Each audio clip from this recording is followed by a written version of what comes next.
Many of you are familiar with the classic vaccine book, Dissolving Illusions, co-authored by Dr. Suzanne Humphries. But did you know she has another well-written book also? Dr. Suzanne Humphries pulls back the curtain on medical education through her autobiography, telling the truth about medical training, what it takes to become a doctor, and what happens when you leave the club. Welcome to the Tenpenny Files. I'm your host, Dr. Sherri Tenpenny. If it matters to your body, your freedom, or your future, we talk about it here on this show. We cover topics that solidify your beliefs, offer solutions, and introduce you to amazing products through conversations with authors, documentary filmmakers that challenge the mainstream narrative. If there's something new, we say it here.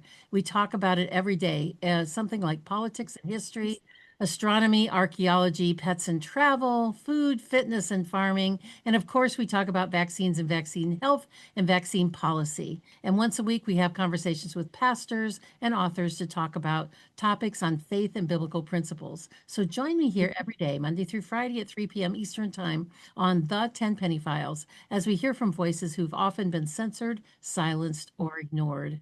But before we begin today's show, I want to invite everyone to become a Tenpenny Prime member. Tenpenny Prime members receive exclusive monthly content, educational presentations, and at the end of the month, a Ask the Expert webinar that is worth the price of admission by itself. To learn more, go to primemembership.drtenpenny.com, primemembership.drtenpenny.com, and hopefully you will join us and support our work. And one last thing, welcome to our regular viewers. We are so grateful you're here, and we're so glad for every new person that comes and finds our show on our various platforms and stays with us and listens to these great conversations. We're really grateful to have you here. So now let's get started. Today's conversation is with board-certified medical doctor, vaccine activist, and my very dear friend, Dr. Suzanne Humphries, to talk about her autobiography, Rising from the Dead. Suzanne, welcome to the Tenpenny Files, and thank you so much for joining me. Yay. Hi, Sherri. Great to see you again. Thank you. You know, you're most often interviewed about your phenomenal book, Dissolving Illusions, and many people don't even know you have another very important book or aren't familiar with the fact that you wrote a book called Rising from the Dead that reveals the truth about medical training through your own personal experience. Why did you feel compelled to write your story in such intimate detail? Okay. Well, first off, I found out that we lose one medical school class to suicide every year. The equivalent of one medical school class, about 400 doctors kill themselves every year. And I think you and I both can understand why that is. It's a very challenging profession to get into, and then once you're in there, it can be really soul destroying, actually. And and if you stay because you feel you have to, there are lots of reasons why you might not want to live anymore. And so I found that out. And so that's where the title came from, because I consider, look, the conventional medical system, by and large, we know this. This is why you probably went into emergency medicine, because that's one of the places where you actually can really help people. But the thinking patterns and the paradigms within they're just for dead people, really. They're just the walking dead. And people that practice that medicine by numbers, they're the walking dead. And that's the system that I left. And that's where the title came from. And why the detail? Because we all have kind of scars and moles in our past. And I just thought, well, before somebody else comes out with it, I might as well. So it was really just preemptive. And, I had a friend who kept, she was asking me always lots of questions about my life in medicine, because I think she always wanted to go to medical school, and she got too sick and she couldn't go, even though she was accepted. And I think she just really wanted the details of everything. And in the process, she's asking me all these questions, and she says, well, you should write a book. And I was like, oh, cut me a break. Like, my life is not that exciting. Nobody's ever going to want to read the book that, about my life. And she was like, well, no, I think they will, and you should at least just start writing down an outline of it. And so I started to write the outline, and all the memories came back in vivid detail. And the more I thought about it, the more, like, I'd wake up in the middle of the night remembering something else. And so I think you just have to start with a framework, and then everything else kind of gets filled in. And that's really what I found in writing the book. And in the end, I turned around and I was like, you know what? That's actually a pretty good story. And it hasn't really sold very well. And I don't really pump it or push it at all, but that's all right. Because people don't know that you wrote it. And so this is the book. This is the cover of the book, Rising from the Dead, which I read it. And I said to Suzanne, I've known you for what, 20 years now, probably, or at Probably least close to that. Yeah. at least 15. And I learned a lot about you that I didn't know. And I thought that I knew Good. you pretty well for us being friends. And so your medical school and residency stories from the beginning, when you were talking about this, they just brought back so many memories. So I understand what you say when you started writing down an outline, that things just come back, things that you didn't really want to remember, things that Yes. and I just loved it that when you talked about during some of your clinical rotations, because for the listener that you may, medical school training is pretty much the same across the board in that you sit in the classroom for 2 years and you do labs and stuff like that in your first and second year. And then you go out into your third and fourth year, what we call clinical rotations. And that's where you kind of get a little taste of what each one of the subspecialties are about and hopefully kind of lead you in the direction of what is of your interest and you think you want to go. Then you graduate and you go through internship, residency, and fellowship. So when she was talking about these stories and going through doing the different rotations, I love this, and I have to take a quote it from your book when you said that during clinical rotations, some of the new chiefs were just blatant assholes. And you went on to tell some of the stories. And man, that just flooded my mind with memories of the people that had been like that in my life. I'm sure we could share a lot of war stories. And if the public really knew what medical training was about and the sleep deprivation and all of those different things, I mean, how did you feel? All of these memories kept flooding back. I'm sure there were many more of them that came back that didn't end up in the book. How did you pick and choose to add your stories to the book? Oh, I don't know. It was probably somewhat random, and also just the more colorful characters are the ones that I put in there. The stories that were, I think, that would I thought would be more interesting. And you're right, I forgot about that. Like it literally every 6 weeks you become a pawn to somebody new, and you're at their mercy. Like they can be salt to the earth, wonderful people, and that also happened. And I think I did talk about some of the good people, or they can be ruthless royal a-holes, and then you just got to grin and bear it for 6 weeks, and then you get actually reviewed by them after that 6 weeks. And there's a whole hierarchy, so you have your attending physician at the top, who you don't really see all that much, and then you have the chief resident, and then you have the third year resident, the second year resident, and you are the first year resident, unless you're the medical student, which is the scum of the earth at the very, very, very bottom, which we've been all of that, haven't we? Absolutely, for sure. And I said to Suzanne before we started our conversation, she refers to this book called The House of God that was written in 1978. And she was talking about it because it's a story of interns and residents, and they actually made it into a movie and all that stuff. And I actually still had my original copy upstairs that was published in 1978. And I started college in 1980, and I read this at the beginning of college thinking, is that what medical training is like? Then I did my internship and went, yeah, this is pretty much what medical training is like.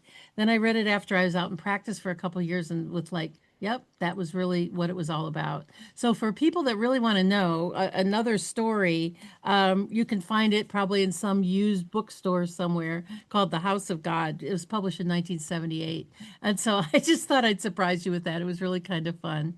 Another thing that I found out about you that I didn't know until I read your book was about the time that you spent in Guatemala and Nicaragua. I didn't know Hmm. you had spent time down there. And how was that eye-opening to you personally and professionally when you did those rotations? Right. So that was during my fourth year of medical school. There was a new rotation where you could go down to Nicaragua, to Managua, and it was part of it was some sort of church that we went through. I actually wrote the exact name of it in the book. and I'm blanking on it now. But anyway, they agreed with our medical school to have a rotation down there, and I was really wanted to learn Spanish because I was about to go up to the Bronx, New York, where if you don't speak Spanish, your nurses are just going to hate you because they have to come into every visit with you and translate everything. And so I was really motivated to learn, and plus I wanted to learn a second language. Like I took French in high school, and who uses French in America? Nobody, unless you're up in Canada or close to there. And so I thought, oh yeah, well, I'm going to go learn Spanish. So I went there and I showed up and I was basically sleeping in the living room of some woman's house who was also part of the church. And then I went to this clinic that was bare bones, and I came with two suitcases full of expired medications that a pharmacist was also part of this system, this church system, sent with me. And I knew almost nothing at that point. I'm a fourth year medical student, and here I'm just seeing all these little kids coming in with all this snot and older people with lots of aches and pains. It was kind of your typical thing. And yeah, so pretty much winged it. There was another doctor there, thank goodness, because once in a while, she would pop in and I'd be able to ask her questions. And the thing that sticks out in my mind the most was when she took me to a birthing hospital. It was actually a regular hospital, but all that really happened there were births and deaths because it was right after the revolution and you had to walk over a big dirt pile to get from one place to the other because it had been bombed out. I hear Nicaragua now is a vacation destination and Americans are buying houses there in the very place that I was kind of walking over dirt piles and heaps and looking at some of the worst poverty I've ever seen them. I mean, it's probably not as bad as India, but it's on your way there as far as seeing little kids begging on the dirt roads by the side. It was just heartbreaking. So it was just a really good experience because on the way down, I stopped in Guatemala and I think I took like a 1 month crash course in Spanish and I went up into the highlands of Guatemala because I knew no one would speak English up there. And it was like go to a country where nobody speaks English. I literally just cried for 2 days. It was so lonely and so weird. But then I was like, come on, girl, pull it together. And I just started walking around the streets with papers just full of new words that I had to learn. And I would just go through them in my head until I got them down. And by the time I left there, I had some basic Spanish under my belt, which I continued to build on because the lady I stayed with in Nicaragua didn't speak any Spanish. So, we did like Spanglish together. And yeah, it was really, so I get there and she goes, Esta Sandinista? And I was like, oh, I don't know. She's like asking me like what political, slant I had. And I said, Esta, how about you? And she's like, she Sandinista. And that was the rebel group, really. Yeah. So anyway, it was really a strange experience that I put in great detail in there, as well as the whole Guatemalan experience where, you go up into the in the regular cities, it's just like regular life. When you get up into the highlands, you see the natives up there. And I was like, well, where are all the men? And that's a whole other kind of strange story because like the men were either murdered or taken into the army. They were just the only males you would have seen were really old men or little children. But it was a beautiful kind of bittersweet experience in both places. Yeah, you talk a lot in your book about the poverty and the lack of feeling safe and how, we think we've got it so bad sometimes here in the States and we have no idea. And That's I right. that really, you talk about how that impacted you a lot in the book. I thought that was really interesting. And Yeah. you ever the learner, Suzanne. I mean, you're just a freaking brilliant ever learner. And that back in the 80s was about the time that the AIDS epidemic was coming up. And you got hold of Drewsberg's book, Inventing AIDS, and seeing the response of your friends and colleagues, you realized that hypertension and cancer, infections, kidney disease, heart diseases are all pathways to career success and that's a quote from your book. And there's no incentive to explore alternative pathways or a cure that is lost because that means loss of revenue. And when you were trying to get people to understand that and see people, what was really happening with Drewsburg and the AIDS epidemic, and you just kind of got shunned and people thought you were crazy. That was your first step into craziness. How did it feel when you were coming to grips with all of that? Well, I remember I was in a bookstore in New York City because I was on the D train and I could just take the D train down to like the Greenwich Village. And so they had some great shops down there. And I walked in and there's this black, it's a big thick book with a black binder, and I think it had either red or white or probably both writing. It said inventing the AIDS virus, and I was like, well, that's an interest. Sometimes titles are so important. And I just picked it up based on the title, and I just read the back of it. I thought, I need to buy this, and I bought it. I went home, I read cover to cover, and my dearest friend, constant companion, I started to talk to him about it, and he was just like, "Oh, stop! Why do you all have to go along with every conspiracy theory that there is?" So I guess I already had somewhat of a slant to that because I had an open mind, and I just thought, okay, well, that's not someone I'm going to talk about this with. It turned out there was nobody I could talk about it with ever. Um, because after I went back to Philadelphia and started doing my fellowship, anytime I would bring it up, people in the hospital would be like, "Oh yeah, I know about that guy." I think most people just want him to shut up. And I was like, well, yeah, they probably do. Like, despite the fact that he was a Nobel Prize winning geneticist at the top of his game. I mean, it's a really interesting phenomenon what happened with Duesberg. I was just listening to an audiobook recently where somebody was talking more in depth about what happened with Duesberg. Anybody that actually worked with Duesberg pretty much disowned him during that time because he was talking about, I think it was in Dr. Thomas Cowan's book, maybe, but he was talking about um, the fact that there is no real AIDS virus, that there's this HIV phenomenon. I'm not even going to go there in this podcast. But he was saying that a lot of the illnesses that we were seeing might be related to certain lifestyles. And it was nitrous oxide in particular, the poppers that like the gay male community, and the toxicity of that stuff it's real. There's no controversy about that it can really ruin an immune system. And then there were other reasons in Africa that he would get into. And I thought, well, that's really interesting. Like, why wouldn't we at least want to look at that? That was kind of my opinion, because all we had was we were throwing these drugs at people, and yeah, we could get their T cell counts to come back up, and the drugs had some impact. But there are a whole bunch of people out there that even back then I knew they were long-term survivors. And I was like, wait a minute, we've got people living with HIV who never develop AIDS. I want to know more about that. Like, why aren't we studying those people? It was like, oh yeah, but there's just a few of them, and yeah, we are studying them. Well, it turns out that you can have AIDS without HIV, and you can have HIV without AIDS. And so why wouldn't we want to know more about that? Because I was seeing people being diagnosed with HIV and just literally losing their minds over it. And now I know people who have been diagnosed who just kind of changed their lifestyle, and I'm not saying everybody can do this, but there are lots of people out there who are living for 20, 30, now probably 40, 50 years, and doing perfectly fine with this HIV phenomena diagnosed by PCR in their body. So Duesberg, anybody that worked with him, if they publicly agreed with him, they would not get any more public funding. They could not get grant money. And so Duesberg really took it on the chin. And the devil basically went to him and said, get on your knee. And if you get on your knee, you can have your career back. And he said, no. I mean, he was a really kind of strong man. I think he's still alive, actually. So I don't know. I kind of have a lot of I admire him and have a lot of respect for what he did. That he believed in something. He saw something. He talked about it. He saw his career get ruined by it, and he still didn't back down. That's got to tell you something, doesn't it? That's like you and me, Sherri.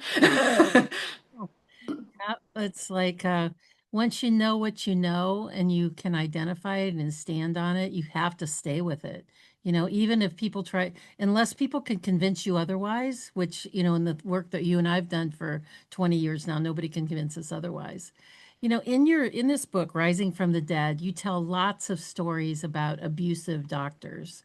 And sadly, I could tell you equally as many because as I'm reading your book, all these stories about people and situations, so I would find myself gazing off into the distance and having all these memories of all these different things that I had too, and I'm sure that a lot of people had, and it's uniquely.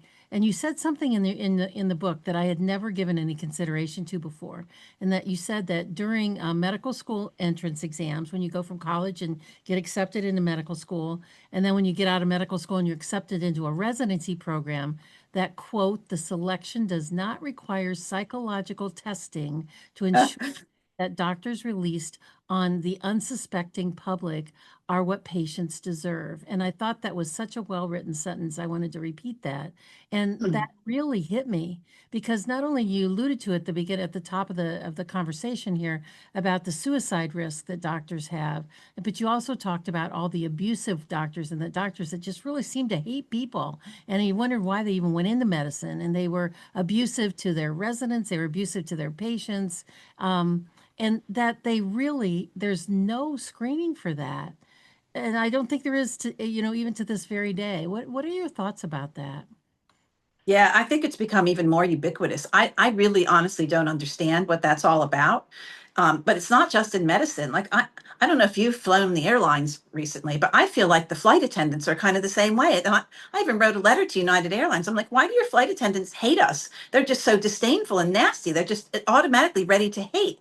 And I found even today, like I get patients coming to me and they tell me stories about how they were treated. I mean, one of the most notable recently, a lady comes to me. She's supposed to be in a wheelchair and not walk, but she's very determined. So she kind of very slowly limps into my office and tells me her story, where she was a medical professional and she had a spinal problem, and a neurosurgeon operated on her. And afterwards, she couldn't feel her legs, and um, I believe she was ultimately diagnosed with cauda-equina syndrome, and she knew straight away. She said to him, "I'm pretty sure that I've got cauda-equina syndrome." Like the day after the operation, he said, "If this is cauda-equina syndrome, I'm going to give you one of my Porsches, and I've got 6 of them. That's how sure I am that this is not because apparently it's a medical emergency that you have to be taken right back in." Well, he went home for the weekend. She developed paralysis, and she still got it, and she never got her Porsche. And like, just imagine the arrogance. If this is called Aquinas syndrome, I'll give you one. And then he doesn't even give it to her. But yeah, I just felt like there were a lot of psychos, like really sick people um, that like having the power over other people. And I'm sure there are other professions where this happens as well. But the compassion, I think the younger doctors showed the most compassion, and the ones that have been around the longest were the ones that could evolve into just real monsters, really. And here we are again, either at one level in the hierarchy at their mercy, and then their patients are always at their mercy. And it was really, to me, it really stood out when there was a compassionate person that really cared about their patients. That's really what stood out, because the norm was pretty much just treating everybody like cattle. Yeah. And I think that some of the younger medical school years, now I haven't heard this to be like across the board in all medical school trainings, and maybe it was just pilot programs where they had the medical students go into the hospital as though they were a patient. And they had to, be subject to all the exposure things that people get exposed to with being around the troops of residents and fellows, and the abusiveness of the nurses, and the fact that you're in a hospital bed and you're tired and you don't feel good, and that's the reason that you're there, and they wake you up every 2 hours to take your blood pressure, and there's noise in the hallway and in the nurse's station.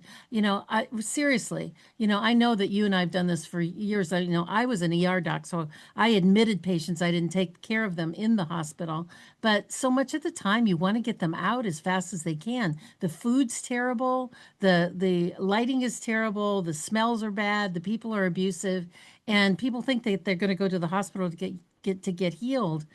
They get sicker while they're there. They get exposed to MRSA and all these other really bad bugs, Pseudomonas and different things in the hospital situation.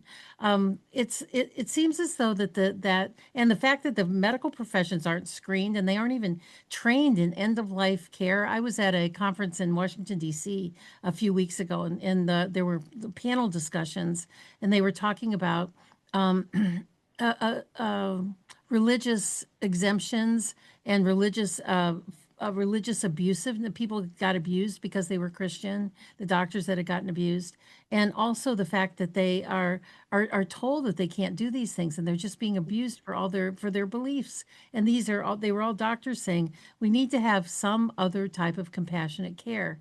But I don't see anything rising from the ashes anytime soon. I don't know. What do you think? Yeah. Well, funny enough, I think the most compassionate care and the nicest people I've ever met in medicine is in hospice. How sick is that? They're so nice. the doctors, the nurses, everybody. It's like, why is that? I remember my mother was in hospice and I thought, gosh, I think I even wrote about that. If all doctors could have that kind of an outlook, why is it that doctors in hospice can be compassionate and kind? Is it because they know that the relationship will be ended at some point? They have problems with long-term relationships. I don't know. But yeah.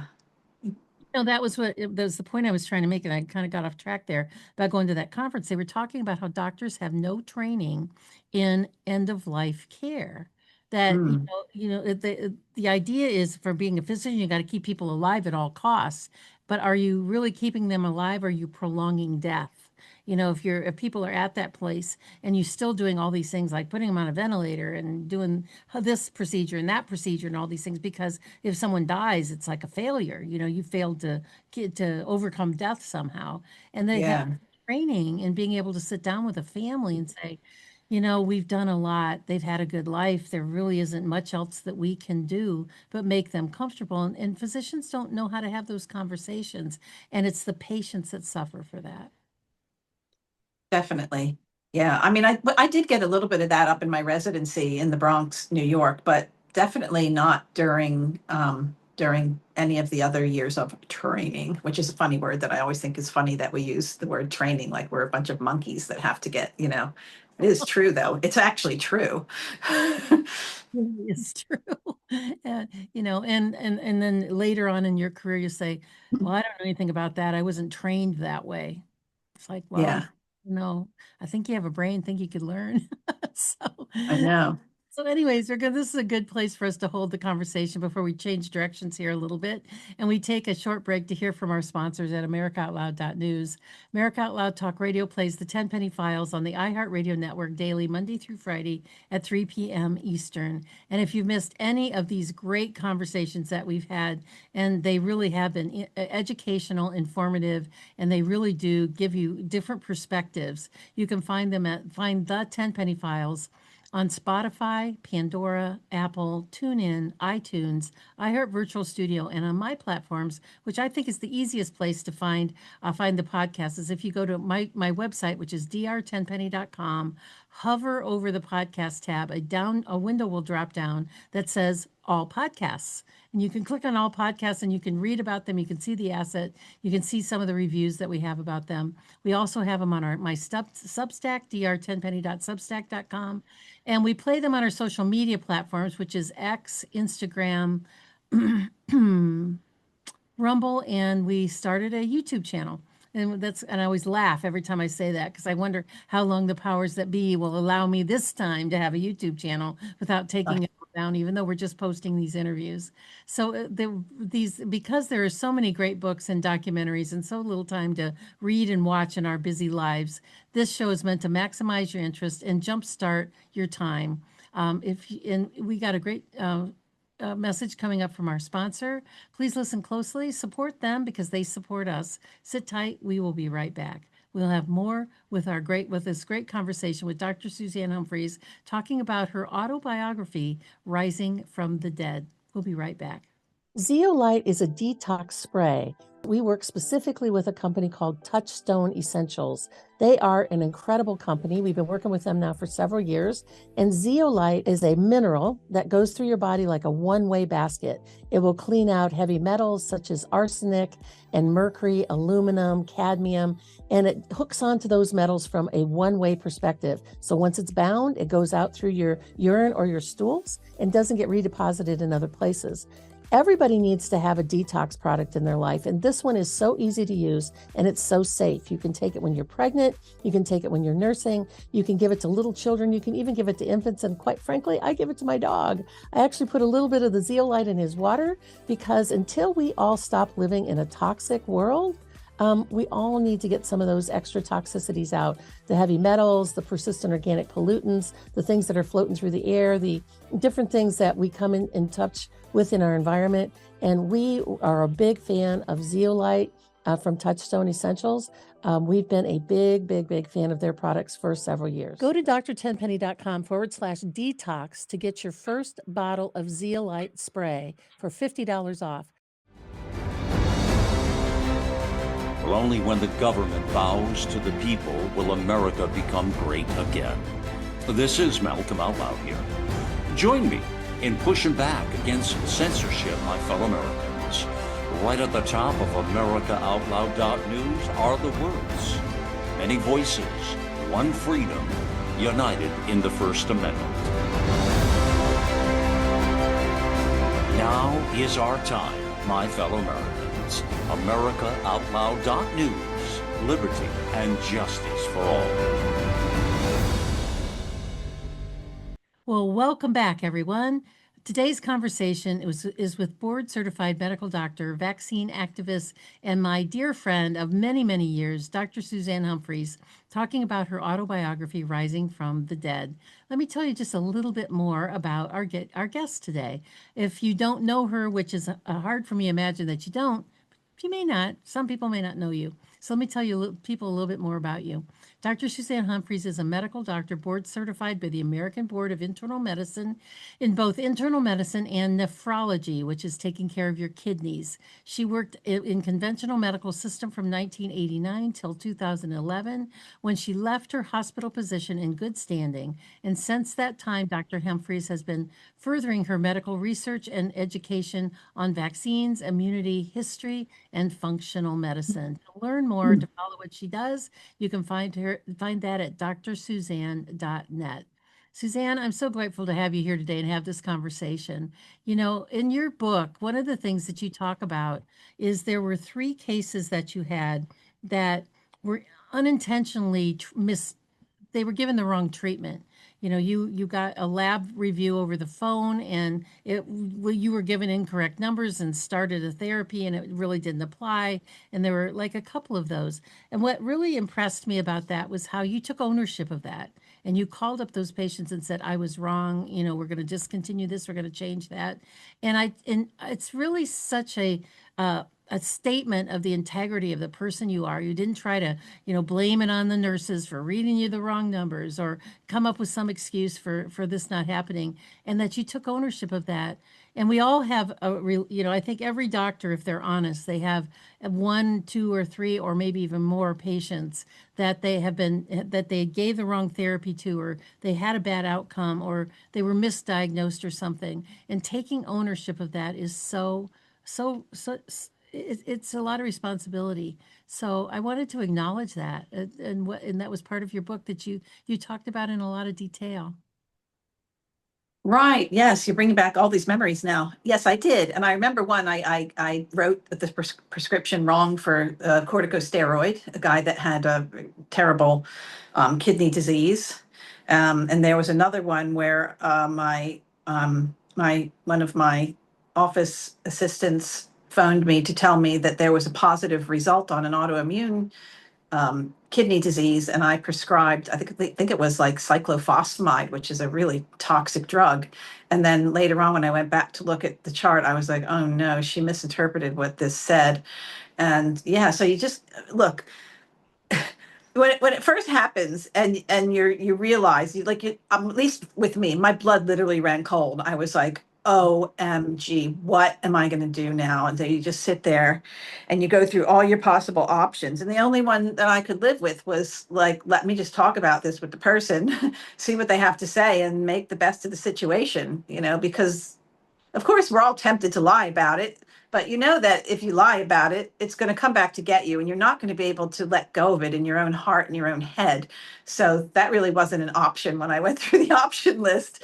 So it really turns out that if you do wrong to somebody, just like you don't even have to be a doctor, if you do wrong to somebody, if you tell them that you've done wrong to them and apologize to them, most of the time, I'd say almost all the time, you're going to be forgiven.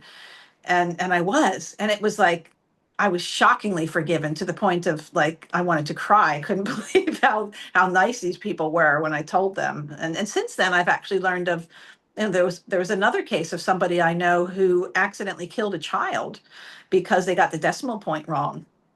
And he went and did the same thing and talked to the family, and the family was devastated, but the family said that they forgave him. And he actually quit his career in medicine. He couldn't go on after that. But yeah, so, like I know surgeons have this saying that if you haven't dropped a lung, you haven't put in enough central lines. And it's true. Like if you're doing this all the time, you're going to make mistakes. There's no doubt about it. We all are going to make mistakes. It's just a question of how bad the mistake will be. Yeah, and I think Mm. that you're right. I mean, we've all heard stories about when this was a story from many years ago where the surgeon cut off the wrong foot. It was Mm. diabetic surgery and they had to go explain it to the patient and was struggling and what were they going to say? And they just finally in themselves centered themselves and said, I just have to tell the truth. And I think that most people, not all people, but most people are much more forgiving when you say, I made a mistake and I own it rather than, and that's in all areas of life, rather than trying to cover up or make excuses or make blame or something like that. I think that's really Yeah. true. Yeah. Your transition out of being a by the book conventional nephrologist, which you did for a long time, I think it was 11, 12 years.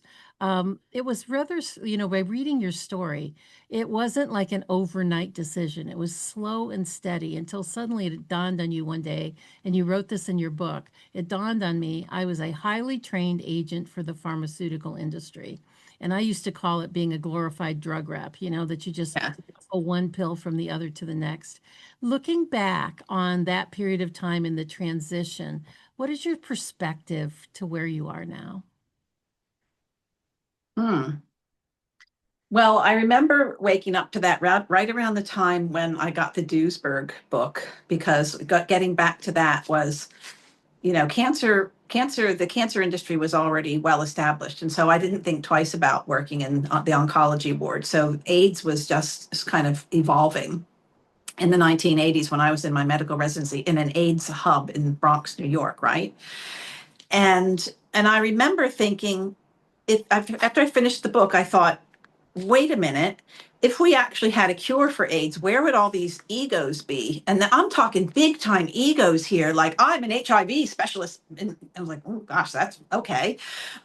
Yeah, like what would they do? They'd have to just go be GPs, or they'd have to find some other niche that they could be the king of the pile on. Um, so sorry, get me back to the original question again. I sometimes go get entangled. So When you look at your transition out of conventional medicine to where you, right, the glorified agent, right. yeah. So I remembered at that point. So I thought to myself, wait a minute, let me look at myself. I'm pointing at somebody else. Well, let's look in the mirror here. What can I actually do for people?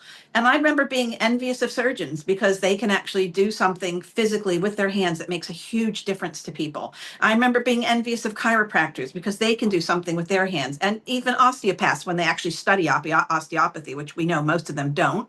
But people that actually could give something that was lasting and meaningful that did not involve writing a prescription. All I actually knew how to do was examine a person, which is good because a lot of these young doctors today, honestly, they don't even know how to do a proper physical examination. They can't tell you a heart murmur from Adam. And so at least I could do that. But then I would order tests looking for disease, and I would write prescriptions. And I thought, this isn't what I signed up for. I mean, I thought I literally did. I was so dumb when I was young. I thought I was going to be a healer by going to medical school. And so yeah, when I looked at that, I just thought this isn't what I really wanted. And then I started looking in other places and exploring, because I am an explorer. Like if I'm not happy, like I'm like the wolf that will chew her leg off to get free. Like I'm not going to stay somewhere where I'm not happy. So I wasn't happy. So I did. I studied homeopathy for 4 years, and that was right around the time. So we met in 2008. By the way, we've known each other for 18 years, and that's a great story we can get into in a minute if you want to. Um, but so I studied homeopathy from it. It was partly a distance course and partly I had to be in Devon, UK for. And I loved that. I learned more about potassium studying homeopathy than I did as a nephrologist. And it really enhanced my nephrology. But what happened was I started looking, because the homeopaths have this idea.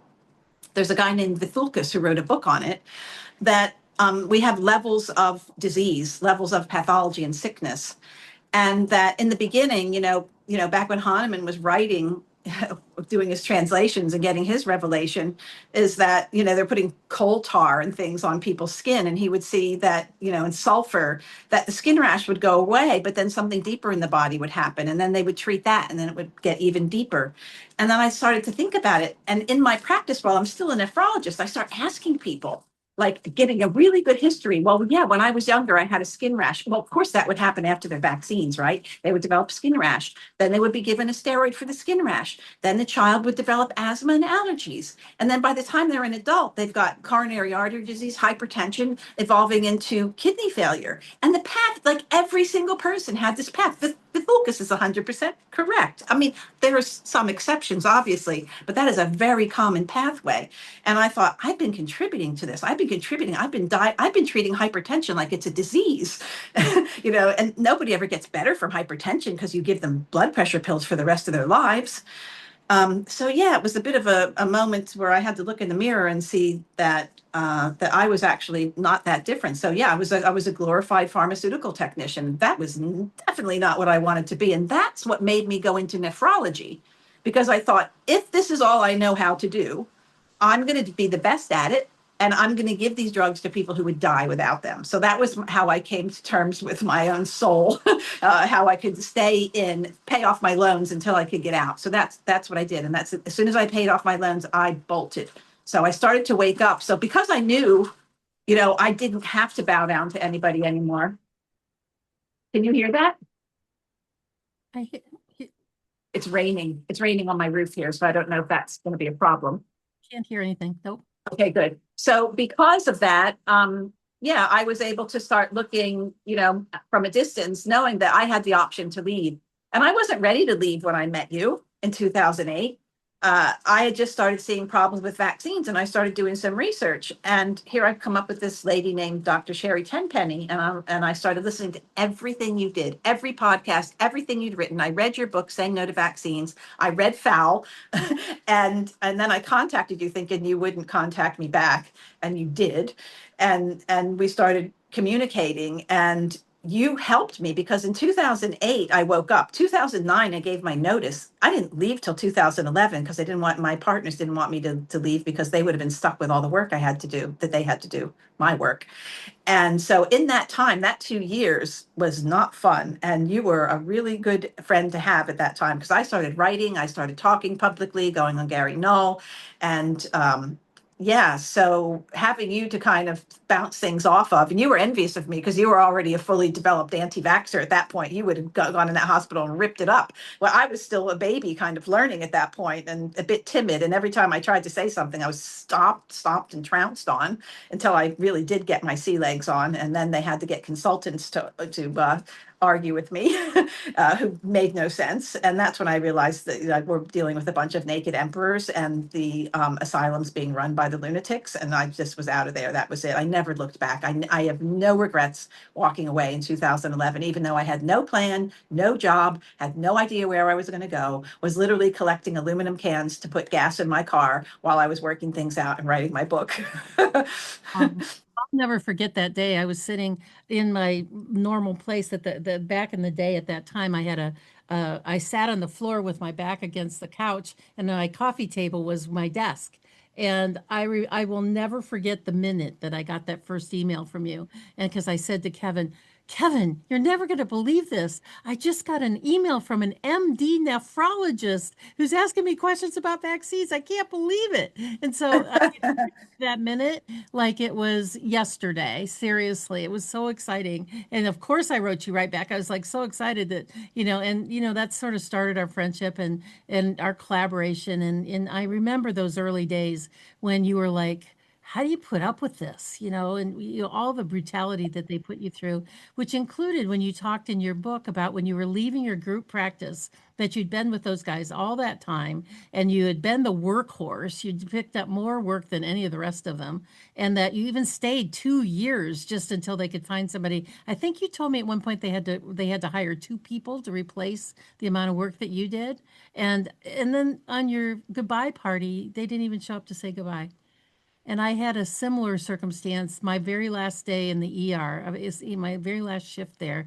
I'd been there for 12 years, and many of those guys, I'd saved their butts more times than I could count, of different things that happened. And the nurses threw me a little bit of a party back in the little kitchenette area. And two people in that entire hospital of like 170 doctors, and they all knew it.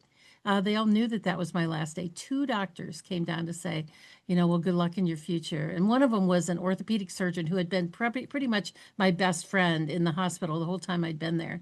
That was it. That was it. So when you Yeah, decide to leave the club, the doctor club, and you go off on your own and not continue to march a goose step to the propaganda, you're really on your own. Really on. absolutely. And hug a nurse today, people, because nurses are your best friend if you're a doctor. I mean, they teach us when we're young. They're our friends when we get older. And every nurse that stood by my side, every dialysis unit chief nurse ended up getting fired within 1 year after I left, because I believe one of the reasons that they were scrutinized and looked at that way is because they supported me. Where very few, if a doctor supported me, it was always in private. It was always like, oh, I really agree with what you're doing, but I can't do it with you. Yeah. And all the things, and some of the things that, you and I talked about over the years, but some of the things were just, please don't give my patient vaccines as a standing order until I say so. I mean, they're coming in here, they're really sick, and then you inject them with this foreign matter. Now, how do I decide if they're sick or if they got this or was a reaction to what you guys got injected into them? And you weren't asking the medical staff and the hospital to never give vaccines. You were just saying, don't give it to a very sick patient. Let us do our work first. Once they get better, they get their flu shot after the fact if you want them to do that, or their pneumonia shot. Don't give it to them as they walk in the door. And now I have patients that tell me all the time, I'm so afraid to go to the hospital because I don't know what they're going to do to me. Maybe when I'm, having surgery or having a colonoscopy or something like that. Are they going to give me a flu shot or a COVID shot as it was, a couple of years ago? And so there's a lot of fear there. And I really believe that the medical profession has been so damaged in so many ways that I don't think it's ever going to come back to, where you trust your doctor. And I guess that's probably a good thing. Yeah, the paradigm is just all wrong. And yeah, if you have a patient that says, I'm afraid to go in, that's good. I mean, you should have some vigilance when you go into the hospital. The patient, the one that started everything, and this is literally how everything started, was just an older woman who I could admit from a distance, but then at the end of my office day, I had to go up into the ward and formally admit her and say hello to her and write a note. And she knew nothing about vaccines, nothing at all. And so a pharmacist went into her room and told her how safe and effective both the H1N1 and the seasonal flu shot was. And she said, oh, yes, definitely. Then I want it. Got both of them. And then they put my name as the ordering physician. And so when you can imagine, when I got up to the floor, I was like, WTF? Like, this has to be a mistake. And then they said, no, this is a new policy. And so when I complained, I was told by the chief of medicine that they would change the policy, that they would put his name on it instead of mine.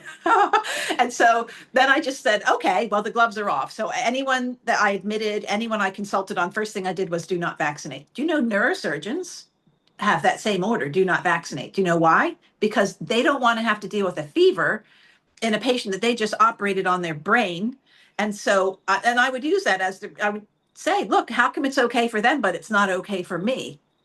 And then I was just told tough beans. And it all went on from there for 3 long years of me learning and showing them, thinking, this is how it is, Sherri. Then you can laugh about this now, because back then I was all bright-eyed and bushy-tailed, and I thought, well, I just found all this stuff that's true, and I'm a doctor, and so if I say it, like, people are going to pay attention because I'm a doctor and I've done all this training and I know more about vaccines than any of these idiots in the administration that are telling me all this crap. And turned out that no, that doesn't matter at all. Knowledge doesn't matter. Integrity doesn't matter. Policy matters. And how policy is made has nothing to do with me. And I wouldn't have agreed to any of it. And I remember this Nigerian doctor coming up to me, because word got out about Humphries, the anti-vax, at some point. And he said, I know why you cancel. No, he said, I know why they do it like that, meaning that the pharmacist and goes and does it. He goes, because I would not do it, because he wouldn't he didn't want to give his patients vaccines either. He was a hospitalist at the time. And Yeah, those days. Oh, I'm so glad they're over. But that was what launched everything. Those were those, it's so funny, you have these moments that you don't realize at the time are going to change your life forever, are going to change the world forever in some ways. Because look, they turned me into the monster I became. Because if they'd have just said, hello, doctor, yes. Oh, right. Geez, we never thought about that. You're absolutely right. We shouldn't be putting inflammatory substances into patients who have inflammatory kidney disease, and you're about to put a needle into their kidney, and we could cause a coagulopathy and make them bleed, which actually happened. um, I wouldn't have become who I am today. But because they fought me and denied the truth that I had sitting in front of me while they had nothing, they didn't actually know anything in order to be able to argue with me.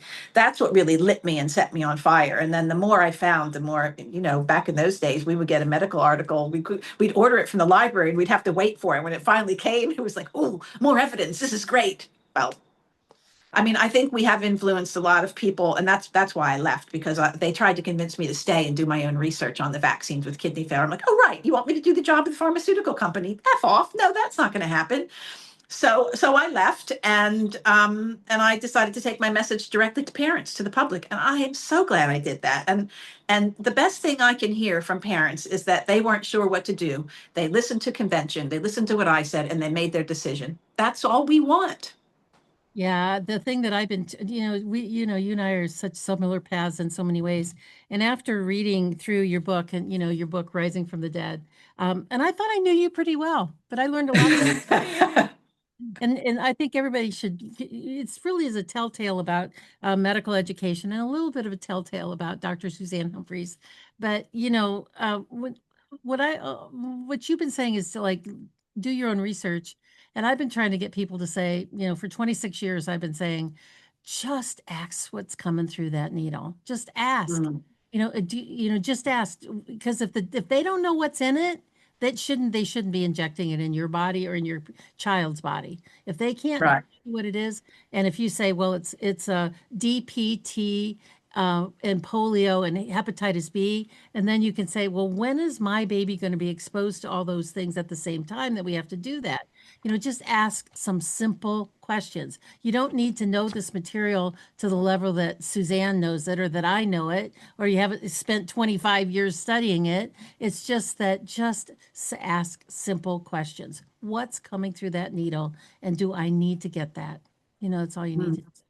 Well, Suzanne, one last question. And, as we close up our time here together today, we've done a kind of a brief overview of what your book's about. And it's so written from the heart. I mean, it's just so you, the way that it's written. Why do you think people should buy this book and read it and have it in their personal library? Well, you just reminded me that one of the reasons I wrote it is because the medical profession really tried to intimidate me, and from the CDC downwards. And my peers tried to intimidate me. The chief of medicine tried to intimidate me. And I observed how doctors treat their own patients. And I thought, I'm writing this for the patient, for people who might go into the medical system, because I want them to understand, if they could have intimidated me, that of course they're going to feel intimidated. And I wanted to give them some knowledge. There's also a lot about childbirth in there. Um, I wanted to give them some information that they could stand on, that was written in layman's terms, which, dissolving illusions necessarily isn't. I always say that, you have to be crazy to read dissolving illusions cover to cover within a couple of days. Although I do know one person that did it. But to read Rising from the Dead page to page in a couple of days, it's a piece of cake, because it's a real page turner. And And it'll give you a lot of information that you can use later. And I hate to cut you off, but we're out of time for today. And because I could talk to you, as you know, for more and more hours. So I want to thank you for coming on the show today. I want to thank all of our listeners who've been here today or listening us today or in the future. So have a great rest of your day. We will see you here tomorrow or the next time on the Tenpenny Files. Have a good evening, everybody. Goodbye and God bless.